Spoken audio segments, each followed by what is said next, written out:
And now to the drought crisis being experienced in Mandera County. Well, it's ignited yet another challenge: human and wildlife conflict. The dry spell, spanning close to 2 years, is now causing a fierce competition for survival between the residents and wild animals, with scarce water and insufficient food exacerbating the situation. Here now is Elfas Lagat with more on the crisis in the north. Mandera County is on the brink of a humanitarian crisis. For close to 2 years now, the county has not received sufficient rainfall.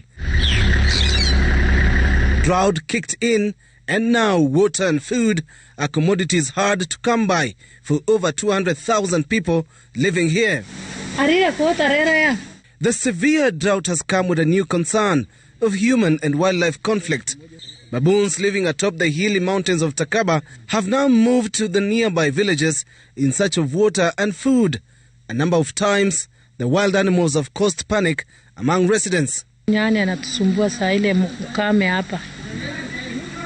Alafu ananyaganya sisi chakula hapa. Saa zingine anakuja jioni, saa zingine anakuja saa 7. Tukitembea hapa tumeona nyani pia zimepata shida. Hizi yani kosa chakula inaingia kwa manyata, inanyang'anya kina mama chakula, na zingine hata wamepata injuries wakigongwa na hawa baboons kubwa.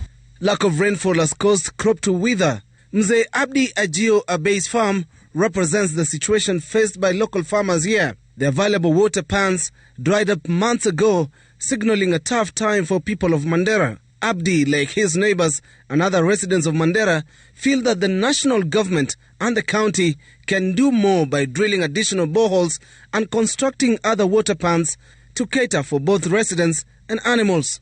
Tunapata gari moja kutoka idara ya water. Alafu hiyo gari tena ni maji chumvi, miti mboga haifai. The crisis in the north calls for urgent intervention to put to end to the unnecessary death of animals, both wild and domesticated, and the everyday battle for survival among the residents.